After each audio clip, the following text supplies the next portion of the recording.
When a teacher chose humiliation over wisdom, they never expected the lesson to backfire.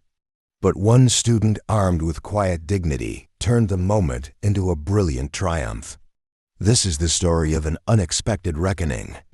The hum of middle school chatter filled the air as students shuffled into room 214 at Westfield Middle School in Denver, Colorado. Math class was rarely a favorite among the 7th graders, and today seemed no different except for one girl sitting quietly near the back, her eyes downcast, pencil tapping softly against her desk. Her name was Sophie Carter. At just 12 years old, she had already mastered the art of disappearing into the background, a skill honed from years of being overlooked. She wasn't the type to raise her hand or draw attention. She turned in her homework on time, never caused trouble, and avoided the spotlight like it was her life's mission. But there was something about Sophie that set her apart, even if no one had noticed yet. Her notebooks, for example, weren't just filled with class notes. Tucked into the margins were advanced math problems, far beyond what was being taught in 7th grade, meticulously solved in her neat handwriting. It was her little secret. Her teacher, Ms. Whitman, was the complete opposite. At 42 years old, she was a seasoned educator with a reputation for her sharp tongue and unyielding standards. She had no patience for laziness and wasn't afraid to call out students who weren't keeping up. Some feared her. Others admired her no-nonsense approach. Today, however, frustration was written all over her face as she scanned the room, her gaze sweeping over the slouched shoulders and blank stares. "This," she said, holding up a worksheet, "is basic algebra. Basic, and yet half of you still can't figure it out." Her voice carried the kind of edge that instantly silenced every side conversation. "I've been teaching this for weeks and still nothing." With an exasperated sigh, she slapped the paper onto her desk, the sound echoing through the room. "What is it going to take to get you all to care?" Sophie kept her gaze locked on her notebook, pretending to review her work. She wasn't scared of Ms. Whitman, not really. But Sophie Carter hated being the center of attention. She had perfected the art of invisibility, and so far, it had served her well. But today, her carefully constructed bubble of anonymity was about to shatter. At the front of the room, Ms. Whitman paced, her heels clicking sharply against the tile. "You're going to see questions like these on every test from now until college. If you don't understand them now, you're setting yourself up for failure." Her sharp gaze swept the room, pausing on each student for just a second longer than was comfortable. Then, her eyes landed on Sophie, Miss Carter. Her voice cut through the silence like a blade. Sophie's head snapped up in surprise, her stomach twisting into knots. "You've been awfully quiet back there. Let's see if you've been paying attention." A slow heat crept up Sophie's cheeks as every head in the room turned toward her. She wanted to melt into her chair, to disappear, but there was no escape. Swallowing hard, she forced herself to nod. "Yes, ma'am," but Ms. Whitman wasn't finished. She strode to the board, grabbed a piece of chalk, and began writing with swift, deliberate strokes. The equation she scrawled stretched across the board, a maze of variables and exponents that looked like something straight out of a college textbook. A ripple of gasps and low murmurs spread through the room as the students realized just how impossible it looked. The equation might as well have been written in another language. But Ms. Whitman wasn't looking for volunteers. She turned to Sophie, one eyebrow raised, and gestured to the board. "Solve it." Sophie didn't move, at least not at first. The weight of the room's attention pressed down on her, the challenge hanging in the air like a storm about to break. The classroom felt electric, every student watching her with a mix of curiosity and disbelief. And relief, pure relief that they weren't the ones in her position. Whispers rippled through the class, just loud enough for Sophie Carter to catch snippets. "No way she can do that. What even is that?" And of course, a muffled laugh or two. Sophie's grip on her pencil tightened, her knuckles turning white. But her mind wasn't racing with panic, it was racing with calculations. The kind she had done in secret, for as long as she could remember. "Any time now," Ms. Whitman said, crossing her arms and leaning casually against her desk. Her tone dripped with impatience, her smirk making it clear she didn't expect Sophie to even try. "Or do you need a calculator?" A fresh round of chuckles rippled through the room, but Sophie barely noticed. Her focus honed in, her thoughts aligning like pieces of a puzzle. She pushed back her chair and stood, the legs scraping against the tile. It wasn't confidence that propelled her forward, but something quieter, something stronger. A determination that had been simmering beneath the surface for far too long. She stepped to the front of the room, her sneakers scuffing against the floor, and reached for the chalk. It felt cold in her fingers, but she didn't hesitate. The room went still. The only sound was the faint hum of the overhead lights. Sophie's eyes scanned the equation. Her brain worked at a speed that would have stunned anyone watching, each variable clicking into place, like gears in a finely tuned machine. She lifted the chalk and started writing. At first, the class didn't know how to react. The initial letters and numbers she scrawled on the board seemed random, disconnected. But then as more symbols filled the space, a pattern began to emerge. Sophie's movements were deliberate, every stroke steady. She wasn't just solving the problem, she was unraveling it.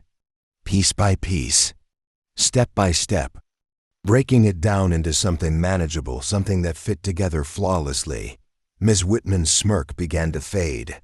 She took a step closer to the board, her arms slowly unfolding, as if she were seeing the equation for the first time, but through Sophie Carter's eyes.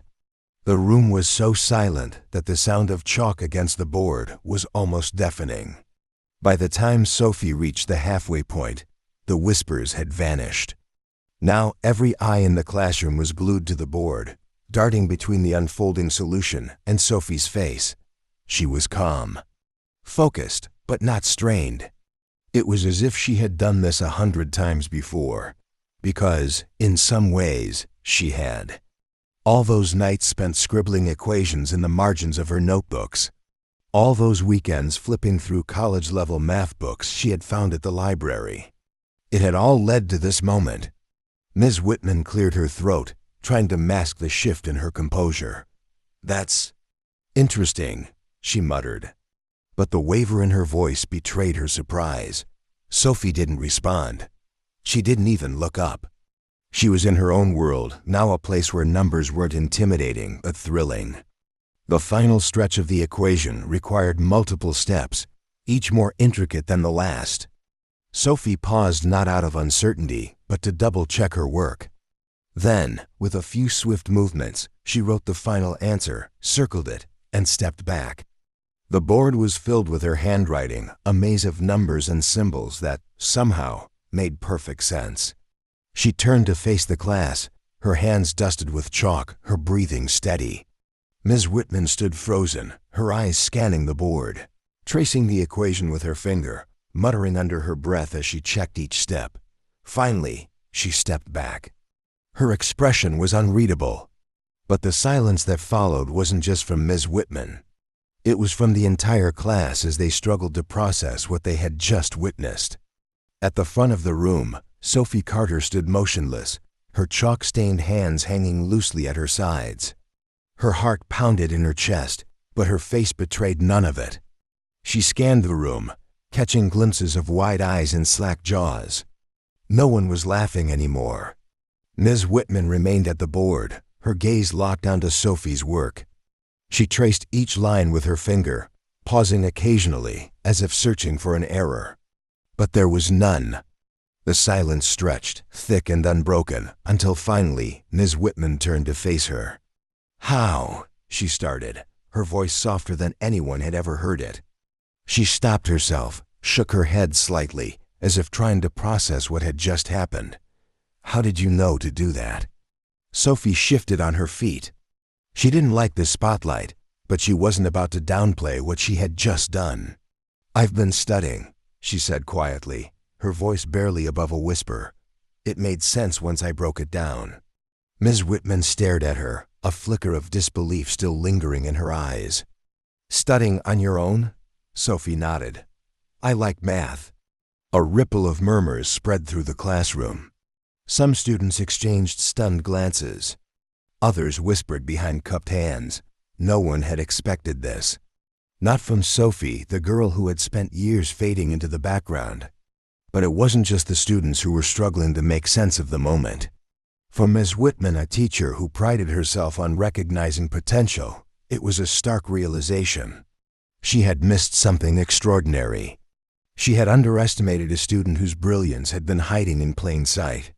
Clearing her throat, Ms. Whitman turned back to the class. Let's take a moment to appreciate what just happened here. Her tone was even, but there was a hint of awe in her voice.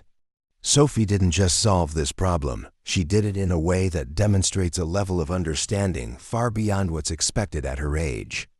She paused, glancing at Sophie before adding, "This is what true talent looks like." Sophie felt heat rush to her cheeks at the unexpected praise. She wasn't used to being the center of attention, let alone being celebrated. For a brief moment, Sophie Carter glanced back at her seat, longing to retreat to the safety of her desk. But something stopped her. For the first time, she felt a flicker of pride, not because she had proven Miss Whitman wrong, but because she had proven herself right. At first, the class remained stunned. Then a slow clap. It started from the back, hesitant, almost uncertain. But then it grew, building into something louder, more confident. Sophie looked around at her classmates, their faces no longer filled with skepticism or amusement, but with something else, entirely respect. Her usual shyness gave way to a small, tentative smile. She hadn't just solved an equation. She had shifted the entire dynamic of the room. Ms. Whitman raised a hand, signaling for the class to quiet down. Her expression was thoughtful. "Sophie," she said, her voice firm but kind, "why didn't you ever speak up before? If you can do this, why haven't you shown it?"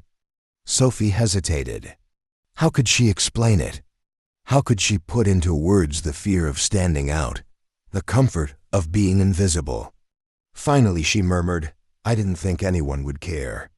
Ms. Whitman's expression softened, and for a moment, she looked less like the strict teacher everyone feared and more like someone who genuinely wanted to understand. After a brief pause, she nodded. "Well," she said gently, "you were wrong about that." As the applause faded and the class settled back into their seats, Sophie realized something. Her world had shifted. Whether she was ready for it or not. The rest of the lesson passed in a daze.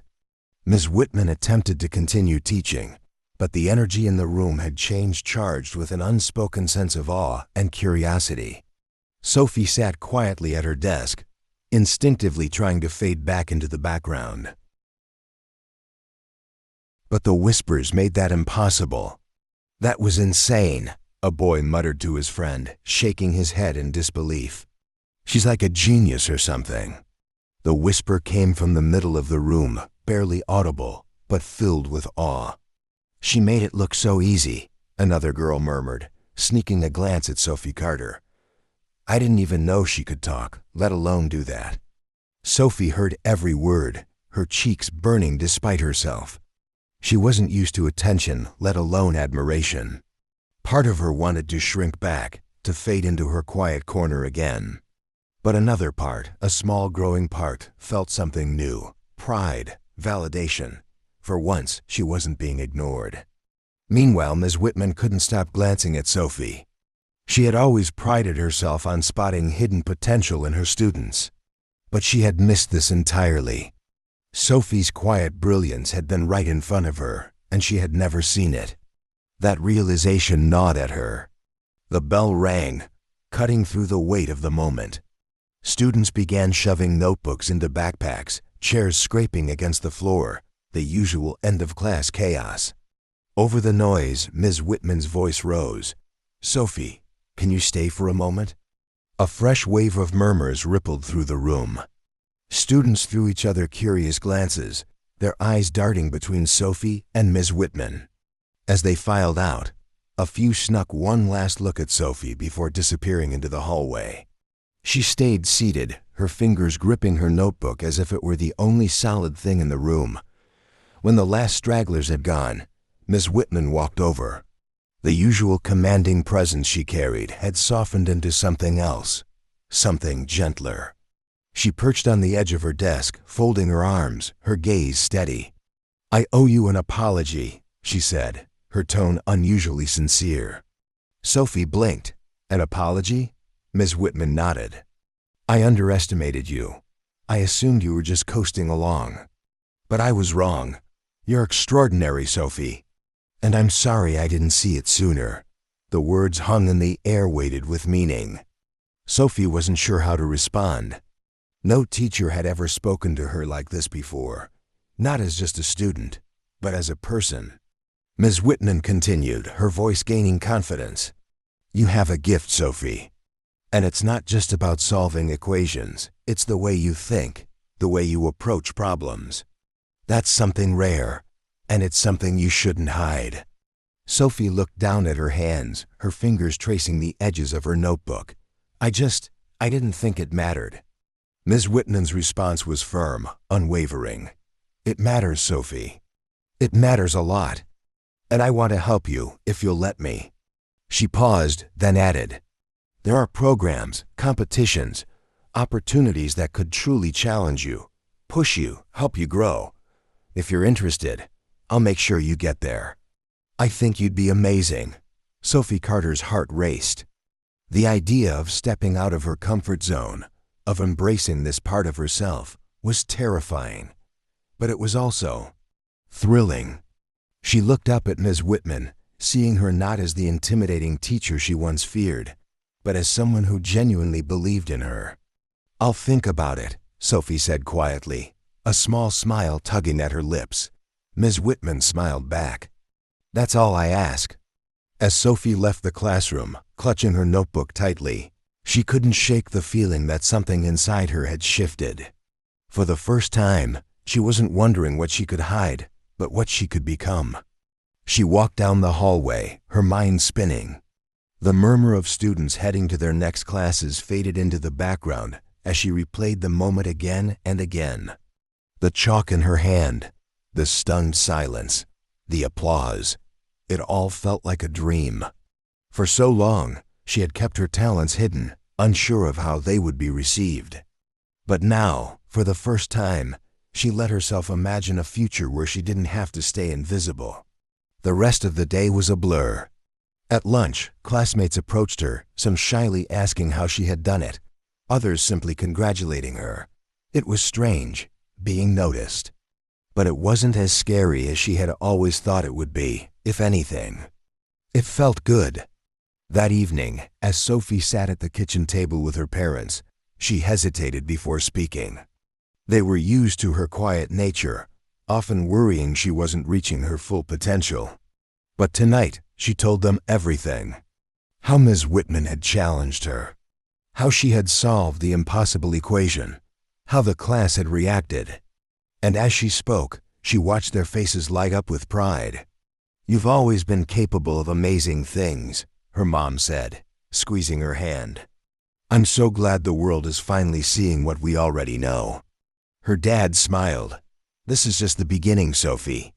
Don't ever be afraid to show the world what you can do." That night, she believed them.